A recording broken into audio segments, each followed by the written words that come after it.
somebody clicked on it. So let's start talking about this. Electromagnet. All right. So I already mentioned where this book. Well, I mentioned that I started in 2013. I didn't mention why I started writing it, and in interviews I've given different answers. So I think, the most honest answer is probably that I turned 40 in 2013, and I had tried many times in the past to write books, and I guess some combination of being busy with my day job and busy with my family responsibilities, I just never really committed to it. So the decision I made then, which was sort of, I guess, a midlife crisis type of decision, was that I'm just going to spend an hour per day. And it ended up being, I wanted to do an hour per day. What it ended up being was something every day. So it's not always an hour. Sometimes it's 5 minutes.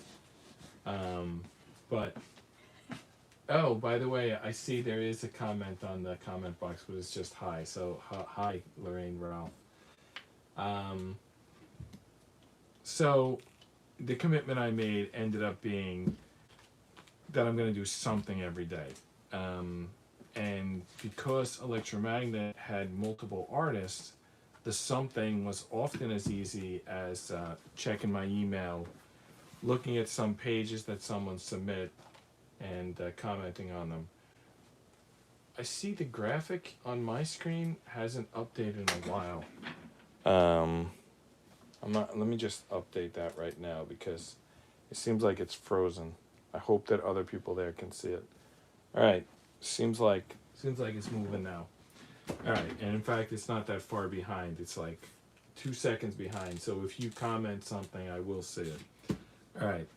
So it's called Electromagnate, the Book of Rebel Nations.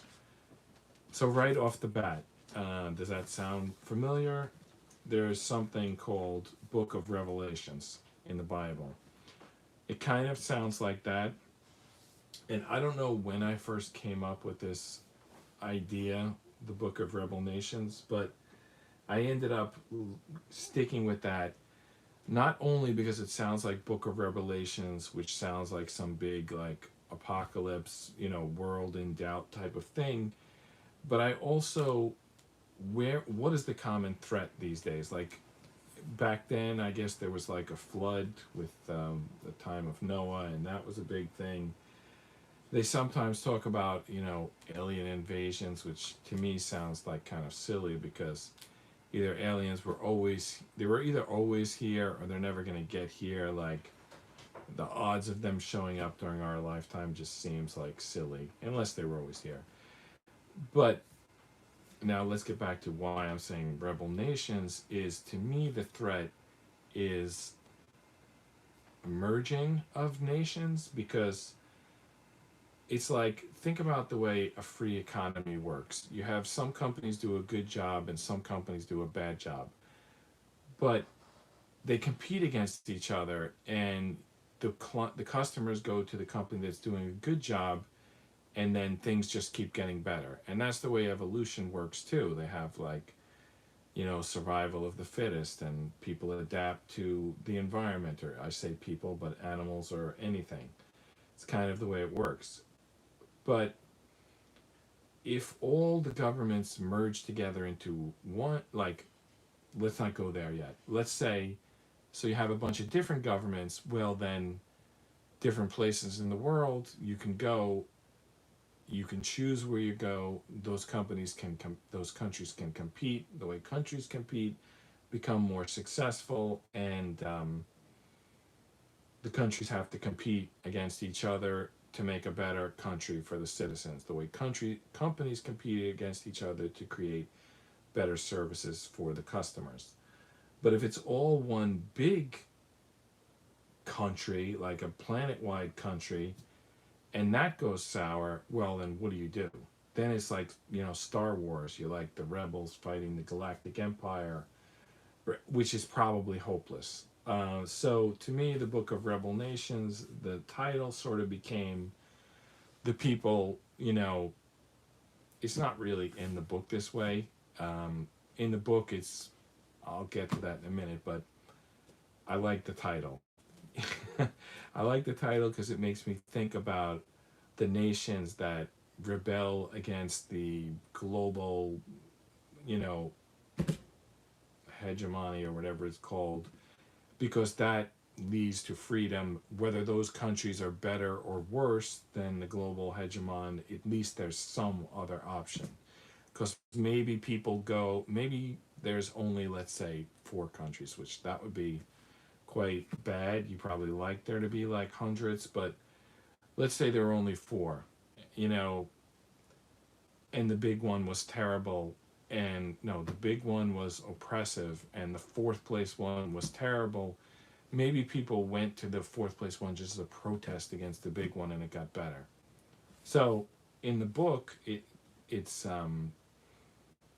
they're trying to close this circuit, and the last holdout is Malta, and it's specifically like a company in Malta and a CEO of that company, and he's holding out not really because he wants to save the world, but because there's the biggest payout for him in being the last holdout. It's a weird, there's a lot going on in this book, and I'm not even sure that you can get everything that was in my head when I wrote it just by reading this book. And I actually at one point had plans to go into more topics than what are covered in the book,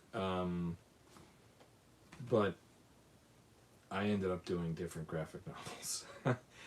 So there will probably be a sequel to Electromagnate at one point, but there isn't one currently. And the reason why the CEO is this tech company CEO is that at one point the book was a little different, and this is the chapter. Let's just get into it, and I'll explain it when I get to the chapter. But basically, it was going to be more like episodic, and it would be like the tech company would come out with some new idea that they were trying to sell to the world, and then that idea would get exposed, and that would be like the structure for each, you know, comic issue. But then, you know, that's not the direction it stayed in. So let's just get into it. All right. So one last thing. I'm John Rapp. You can see my name here. I wrote this book. Kostas Pantoulis is the first artist listed because he did the most pages. Anar Barathe did probably, I guess, the second most pages. Yeah, he definitely did the second most pages.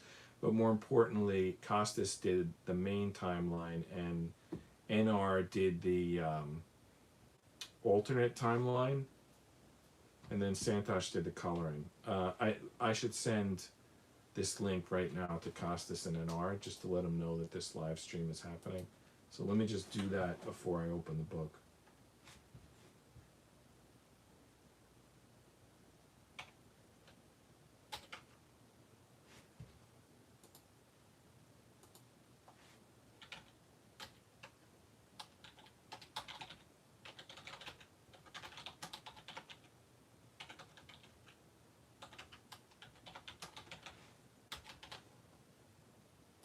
I sent to Kostas.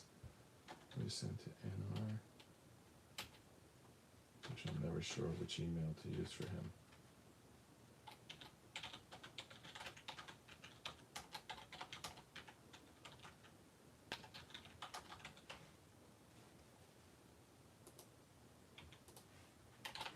All right, I just invited Kostas and NR. I don't know if they're awake.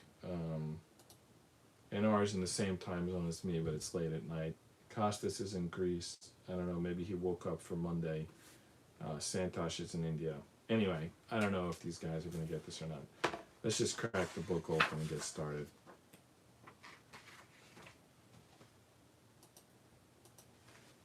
Starts with a blank page. And then the forward. Oh, my friend Pete. He asked me to, he's been doing books for a while, as you can see down here, Ark, Robin Hood, etc. Those are his comic books, but he has a lot of books that are text only. So he asked me to write a forward on his book like 20 years ago. So when I was doing a book. I know normally they add the forward like on a second release, but this just comes out with forward. I just thought it was fun, especially on a comic book. Um, and then I talk about the plans in the preface. I talk about the plans for an MMO, which is true. That's where the flying packs came from. It was going to be like an MMO. Some people were like had leveled up, and there were these like equivalent of zombies, really, these shadow mares. Anyway, never, it didn't happen. Maybe it will. The closest thing currently is the Electromagnate board game, which NR worked on. So there's the names again. All right, so now here's the first page with some content in it. And it's made to look like it's some old document. It says like, in a series of patents submitted over 100 years ago, Nikola Tesla declared his vision. Tesla's individual submissions made references to each other. Combined together, Tesla's inventions would power a system to control the electromagnetics of Earth as if our planet were a giant programmable electromagnet machine. That's not too far from the truth. Like, if you look into it, he did have a lot of patents that were very similar, and if you read them all together, you would think like, oh, this guy was trying to make an interface from which you can control the world. You know, he had some crazy inventions. All right, decades after Tesla's death, construction began worldwide. A matrix of relay towers were planned. The network would be capable of realizing Tesla's transformational design. Nowadays, this is like a common trope, but you have to understand this book came out in 2016. It wasn't so common then, so now people will talk about like, oh, Trump's uncle went through Tesla's papers and he like hid the knowledge or whatever he did. He reviewed it and he reported to, I don't know, the army, let's say. I don't know who he reported to. But anyway, that's like a common meme these days. But when I wrote it in this book, it wasn't. So I guess that idea caught on, even if this book didn't. And then I threw in this idea was like someone's notes added. I don't know who, wherever this document came from, but the notes added at the end. Pyramids and temples in antiquity have been tested and found to hold the same properties that modern engineers built into electromagnet relays. This implies that whatever we're discovering, we're not the first. It's, you know, kind of like an ancient aliens type of concept. But again, this book was like 7 years ago, and the writing started 10 years ago. So these weren't old ideas at the time, but maybe they were. This just says ABC, using these little wagon wheels. I don't know if that's like obvious, but it's like a common theme in my books is to try to create these typesets that are like simple. So like, here's another one. The Annadale Comics logo is a 3x3 grid. There's a lot of things you can encode in a 3x3 grid. This is like a wagon wheel. By the way, a 3x3 grid with a binary expression. It's either black or white. And it's the same thing here with the wagon wheels. It got a bunch of spokes, and they're either black or white. So this is just visually like A, B, C, but really there's so many things you can do with this. You can do circuits, you could do math, you could do binary expressions, you could do, there's a lot of things. I'm not going to make the whole lecture about this because we're already 28 minutes in and we haven't gotten to the first page yet. So here's the first chapter cover, at least. It's a shadow mare, but I didn't want to show it completely at this point.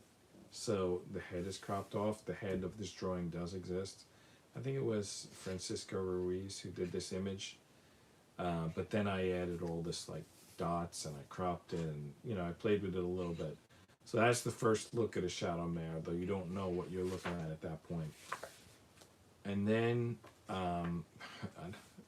another coding thing is the Elite Agenda logo. There have been so many things that people have seen in this logo. It like looks like a key. It looks like Atlantis. It looks like a bracket. It looks like there's a forum that uses like a real world thing. There's the black and white going on again. There's a list I made somewhere. I don't have it handy, but there's a lot of things that this could look like, and I think I like it that way. I'm not sure it's worth saying that it's only one thing. Also, these bars are like, it's like the white bars are connected to the white triangle and the black bars are connected to the black triangle. It's pretty cool. I think it's a cool logo. And then this forum, there's only one time in the book. It's when you first meet John Parr. He's on one of these forums. That's the only time the forums interact with the main timeline. But they're kind of a way to introduce what concepts are going to be. Like, they're just foreshadowing, just a way to sort of get your mind in the space that's going to match what that chapter is going to be about. So this first chapter is just introduction of of the Shadow Mares, and it was done by Francisco Ruiz again. And I actually wrote like a dozen of these. I could have done a whole series just on Shadow Mares. We ended up only using this Miss Buttermark thing in the book, but it was just, there were a lot of little stories I wrote. Like I said, we ended up only using this one, but the idea from the Shadow Mares was that they're always there, but you don't remember them because they traumatize the victim in such a way that they suppress the memory. So this Miss Buttermark, she gets attacked by the Shadow Mare, and that's seen on the security camera, which gets deleted, but someone puts like a copy on the internet to reveal the truth. And then this in blue is what she reported, which was that she basically blamed this overnight custodian for attacking her when really it was the Shadow Mare. So that's like the story. That's the story of the Shadow Mares, is they were always like attacking people, but they're never like make it into history because they're too horrifying, that people suppress, and they blame it on something that makes more sense. But now we live in the modern age with cameras, and eventually this information can get out, which in the case it does. It gets out onto the internet. I guess you would call it either these like type of forums, like this Elite Agenda forum, which we saw here, or you could think of it like 8chan or 4chan or one of these, like, or Reddit maybe. Well, Reddit's like, 4chan light, I guess, but I've never been to any of those websites, 4chan, Reddit, or 8chan. I don't even know how you would get to them. I just know from reporting I see about them. There have been people who've guessed what forum I am familiar with, and I don't feel like, if someone asks it in the comment, how about this? If someone asks it in the comment box, I'll answer it, but otherwise, I'm just going to let that be for now. But this Elite Agenda, at the time, back in 2013, when I started working on this, there was something called the Tea Party, and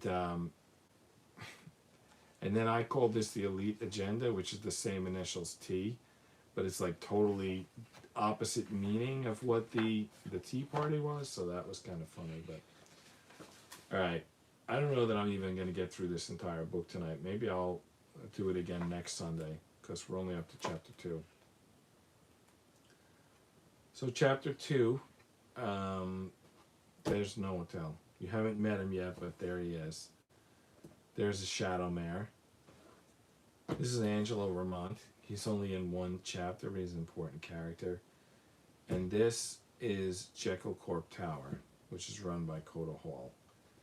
And this is obviously Earth. And this is Noatel's Well, I'm giving a lot away as I say this. You can kind of think of this like how Jedis have these, like, you know, finger sparks, but in in Noatel's case, they're illusionary. Like, that's his talent. He creates illusions by manipulating light. He basically can make people see things that don't exist.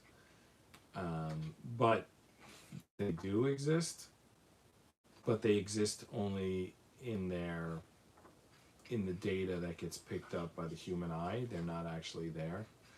I guess hologram would maybe be kind of a word for it. A word that might make sense. I'm not sure it's actually scientifically accurate, but you get the point from that word. And then this is kind of a hint too to the very last thing revealed in the book, which I'll get to that at the end. I'll mention why that's a hint. But the fact that it's actually all here. It's all here. Angelo represents, you know, the humans, and his name is Angelo because there's also the angels. Some of them have lost their way, some of them haven't. His name is Vermont because he's trying to repair. The Shadow Mares, basically demons. They have this jewelry, which indicates that they've been back at the original time of the pyramids, which we already said matches the current technology. This is the current technology is represented by Coda Hall, who owns basically, it's kind of like Google, what he owns. But then his logo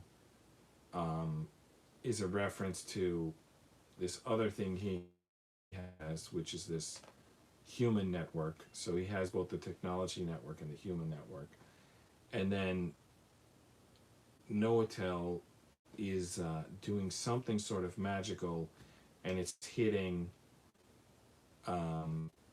Jekyll Corp Tower with the world in between. Noatel's like above the world, and there's the world, and there's the tower, and that's kind of exactly the story here. They're creating, based on that Tesla design, they're creating this illusionary matrix using these towers across the entire world, and the last one, they can't close the network unless they get a Jekyll Corp Tower. So, and then Noatel is the one who is doing that, similar to that in the ancient times when these Shadow Mares were more in charge. So is Noatel a good angel, a fallen angel, a recovered angel? This book is kind of Noatel's story. I know that not everyone realizes that. Like, some people think it's John Parr's story. Some people think it's Coda Hall's story. But I'm the author, and I'm telling you this book is Noatel's story. There'll be other books that'll have more John Parr, more Noatel. I think the second book was actually going to be Ariel's story. If I ever finish that. I'm gonna have to grab a glass of water in a minute.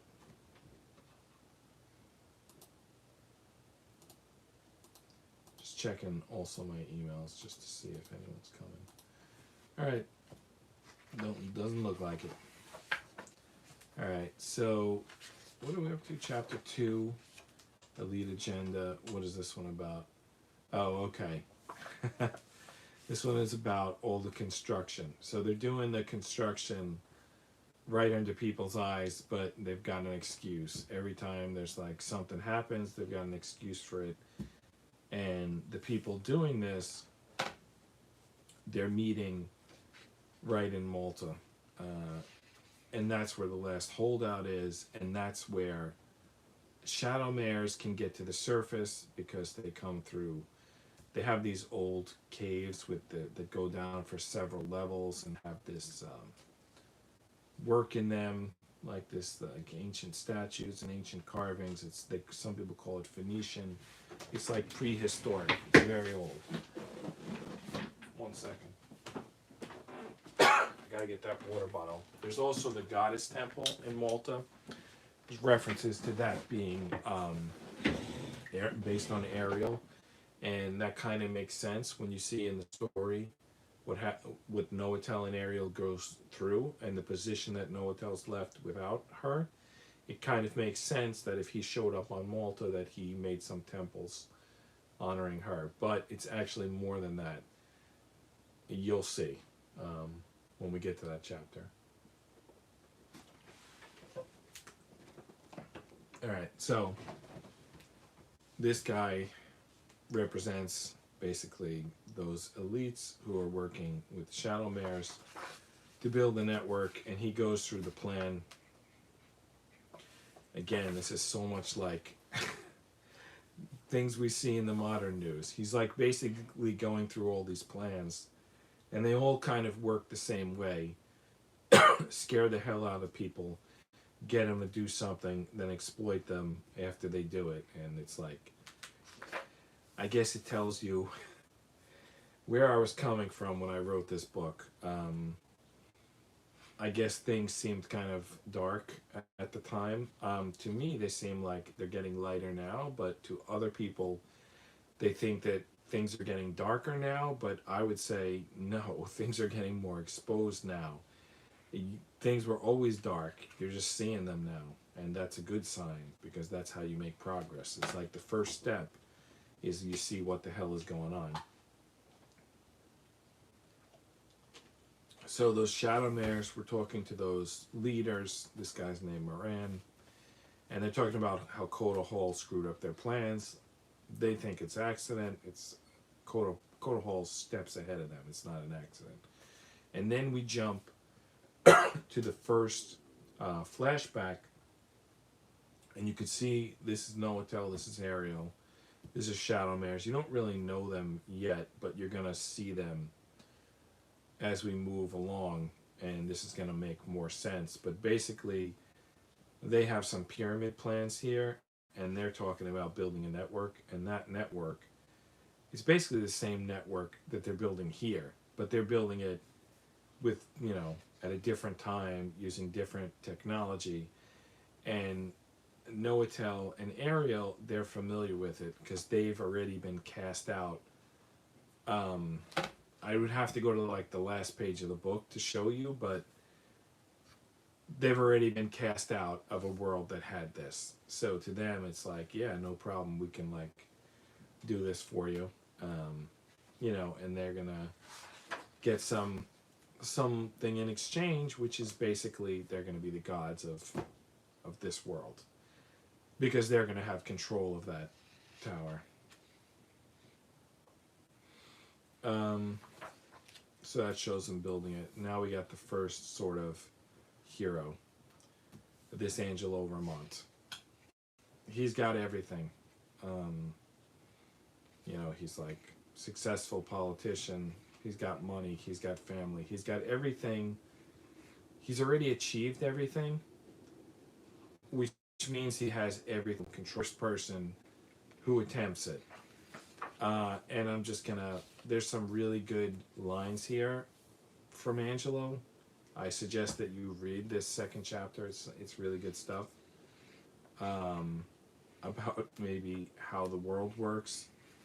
At one point, this guy screams to him like, this is a good panel. He says like, you're gonna steal Coda's building like you're criminals, and Moran tells them, we're not criminals. Criminals break the law. We don't break the law. We write the law. Do your job, Vermont. And then Vermont makes his speech about how, F you, I'm not doing that. I don't care. This wasn't worth it. I don't like being at the top of the world. I want the world to be a good place for everybody. I'm paraphrasing. Read this chapter to see his real words, but basically the next page he gets killed. Shadow Mare can't take it anymore. He, you know, starts killing the people who were, you know, providing security, and runs into this room and literally kills Vermont. And then he kills Moran too. Why am I not seeing that? Oh, because we jumped to a flashback. I guess before he actually kills them, but he busts into the room here. And then we go to the flashback.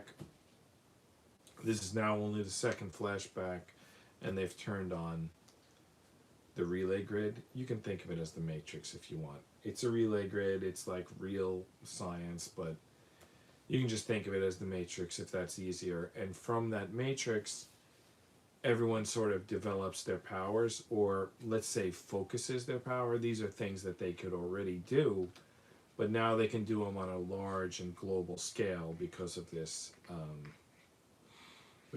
relay grid. And the reason they don't have like tons of powers each is because it takes their mental focus. They have to have something, they have to be like, one guy's a plumber, another guy's an electrician. So it's like these are what they've picked to be good at.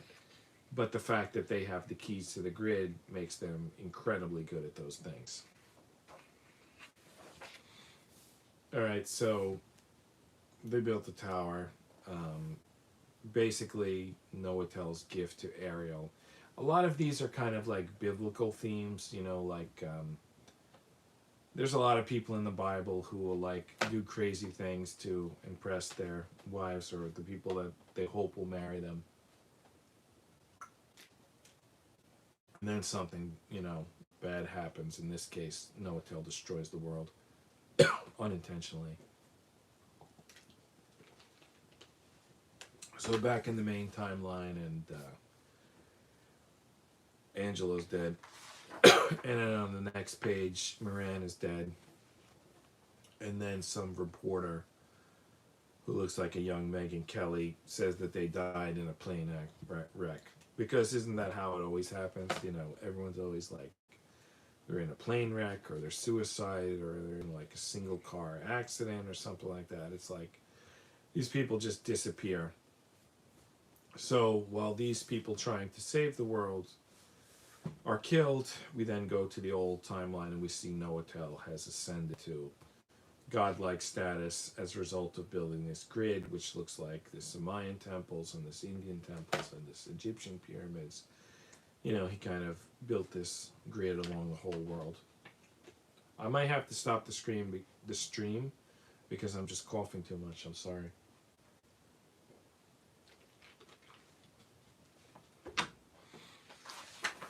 All right, chapter 3.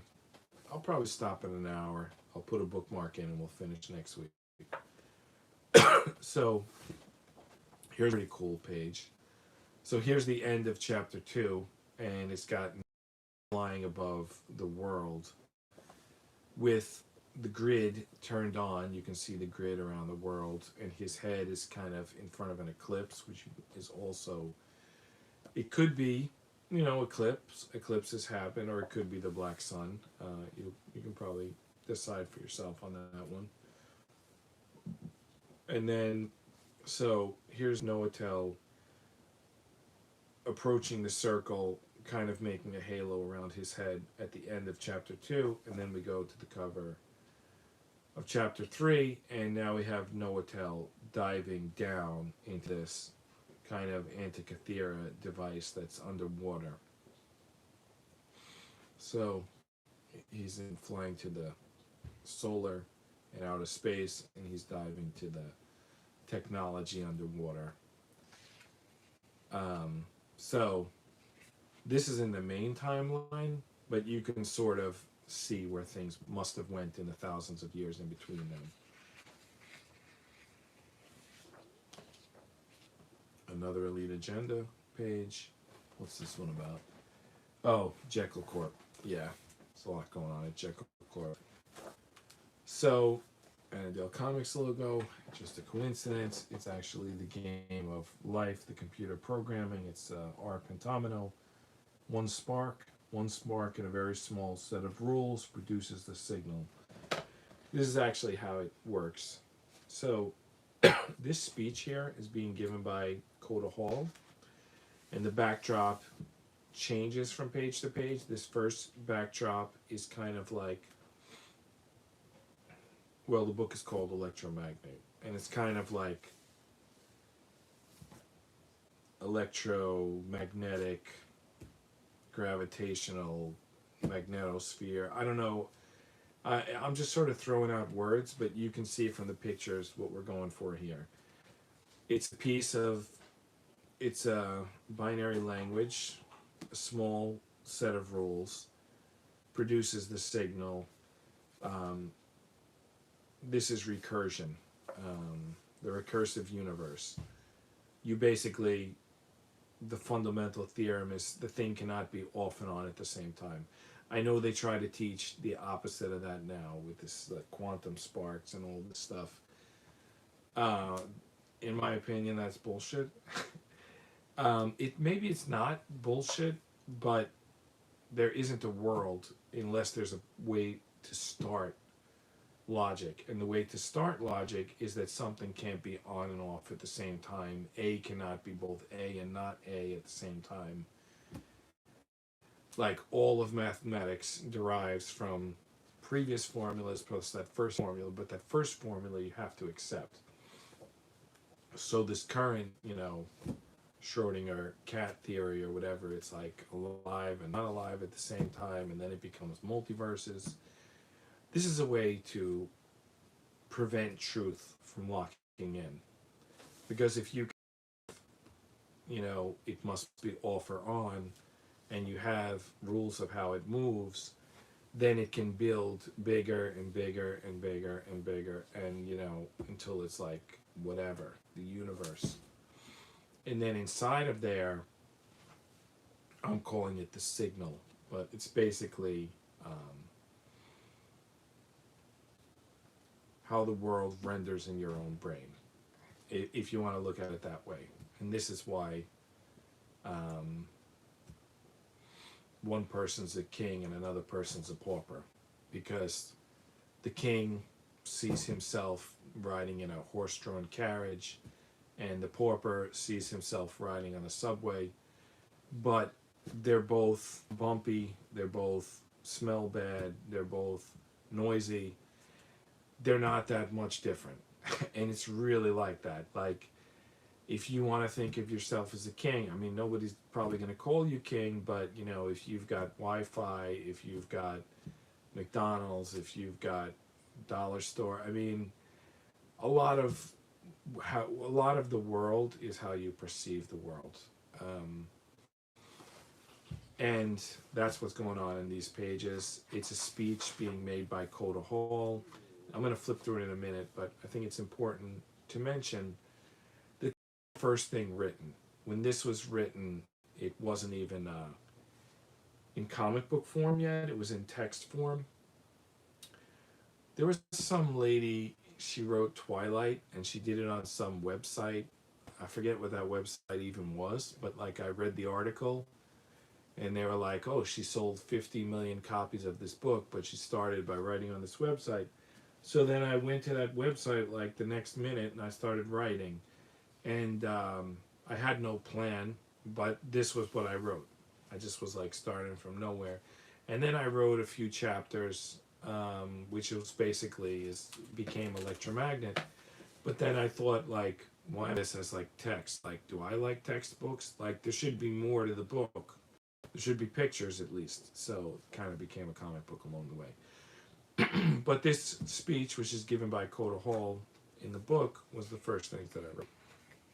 So there's Novotel and the electromagnetics of Earth. There's world history, went through it pretty quickly. And there's the modern, technology. So there's the fundamental physics of the universe, there's world history, and there's modern technology. So there you go, 3 pages in Novotel's little speech. And then there's also symbolism, because that's one of the themes of the book. I think a lot of people talk about symbolism. I know it was in the Dan Brown books.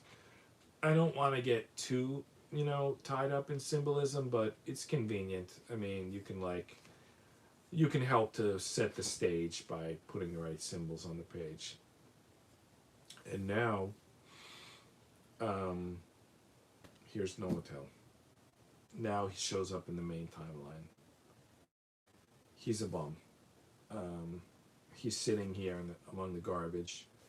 So in the previous page, in the timeline, he was a god. And now, in this modern timeline, he's a bum. But in the middle, we had this discussion about metaphysics and how things are what you perceive them. He lost his wife in the old timeline. I'm sort of getting ahead of the story, but I'm just telling you. He built that he built that timeline. He built that relay matrix for his wife. Then he lost his wife, and now he's a bum. By the way, he literally lost his wife. She's actually still alive. He just didn't find her yet, and it's been like 5,000 years. And he has kind of some lame excuses that he was going to get to it, but this is one of the things about being an immortal, is some people think like the gods don't care about us, they aren't listening to us. One of the problems is that 5,000 years is not a lot of time for a god, and you might end up with a lot of time on your hands without any support. I'm not saying that officially, I'm not saying that religiously, but think about it. I mean, it might happen. Things might. There's a song, Johnny Cash famously sung it. It's like, you can run on for a long time, but sooner or later, God's going to cut you down. Yeah, something like that. Things might go one way for a while, but God's going to get to it. It's not going to be like that forever. So here's John Parr. He's named after John Paraso Diolet, who was the 49th Grand Master of the Knights of Malta. He's the main character in the book 700 Nights. This Electromagnate, 700 Nights are both set in Malta. But there was an odd coincidence that my name happens to be John Rapp. His name happens to be John Parr. You just swap the P and the R, and John Rapp looks at John Parr, and everyone thinks that he's my avatar in the book, and he's not. But there's no way to shake that. All right. So, who shows up on the very next page? We got Noatel and John Parr on one page, and then we have Mr. Nobody on the next page. This is the guy who kills the Kraken in the end. Spoiler alert. So anyway, this guy's really nobody. He's never given a name in the book. He never really does anything. But he always kind of in the right place at the right time. And he's actually going to tie into the book Neanderthal Rising. But I'll leave that till later because that book's not finished yet. It's one other thing from this page. Noatel, the wall behind them says Tesla.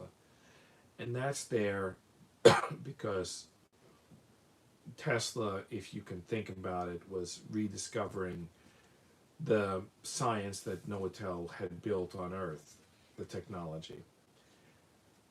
But there was a weird thing that happened. And I never heard of gematria till, let's say, years after this book was released. I don't know how many years, let's say 5 years. Someone like put a link to a website and I looked at it and I typed in a bunch of words, and one of them was Noatel because he's the main person in this book, and out popped Tesla. And I thought like, oh, it's really weird that the main character would show up and I would put a word with the same gematria right behind him. And I wondered if you read into this and you put in other names from the book, and I was doing it and they were all coming out. And I thought about Malta because that's where this is set.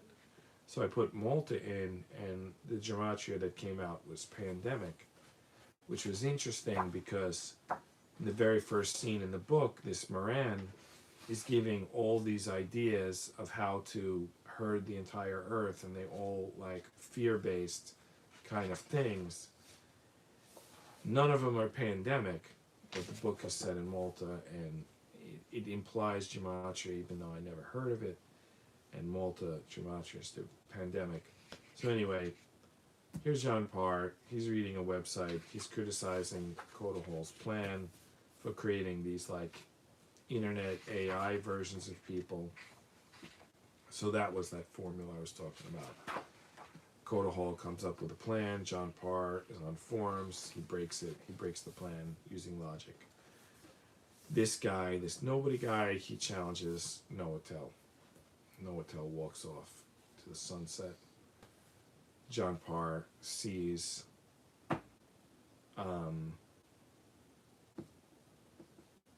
one of the angels. Novotel Ariel. I want to say he's like, I'm embarrassed I don't remember his name right now. He's like very important character. I want to say Raphael, but I know that's not correct. Okay. All right, let's just go to the front and see what his name is. Michael. Oh my goodness. Yeah, of course this is Michael. So this is Michael.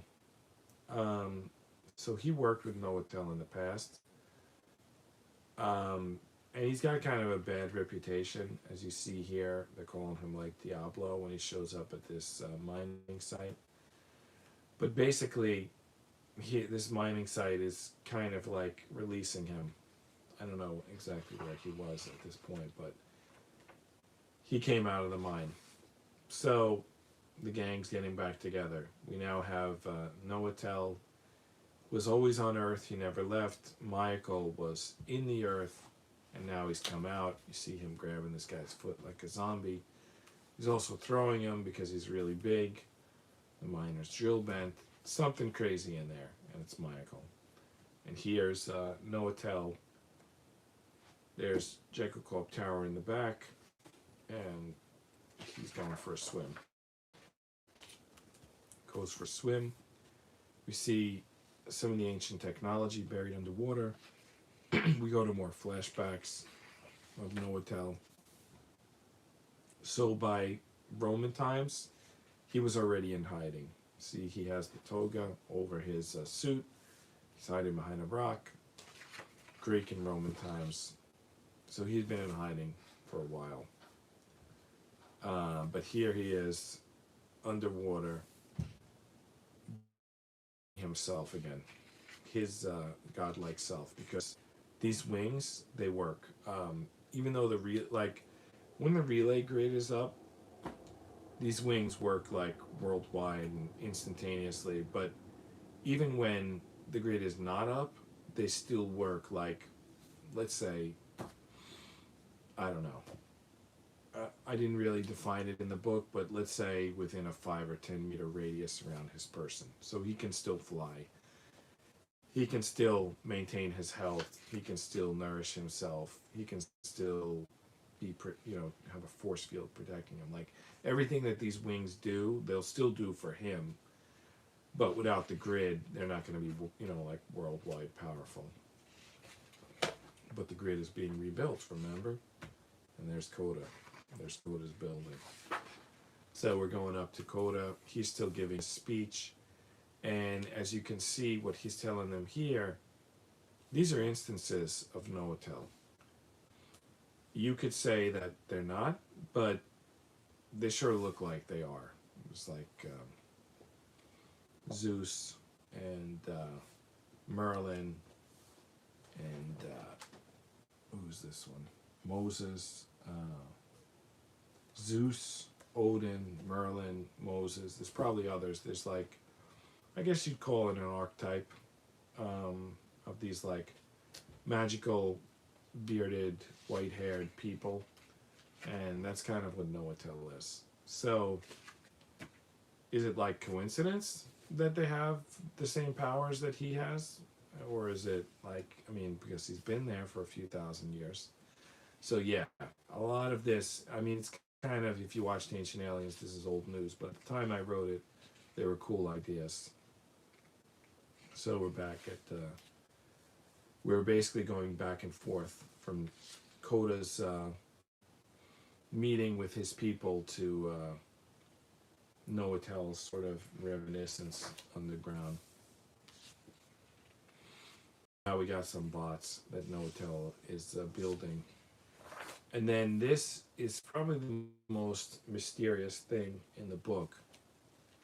And it implies that there's something which hasn't been revealed. It also could be a coincidence. But Novotel's Coda Hall, who's living in modern times, or let's say 10 years in the future, is building the wings that Novotel and his buddies wear that make them godlike. Now, he's already rebuilding the grid, like the pyramid grid from ancient history, prehistory, code is part of rebuilding that as technology. So it's not that crazy to think that he's just reinventing the wheel here, but it's actually going to be more than that.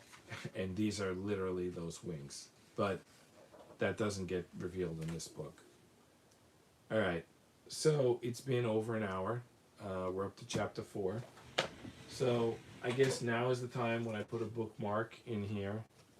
I don't know what this is. Rancho Obi-Wan, Queen Amidala. Oh, it says Little Debbie. Some Queen Amidala card that pick up next Sunday. All right.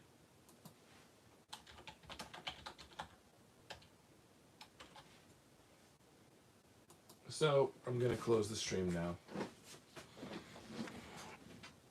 Bye.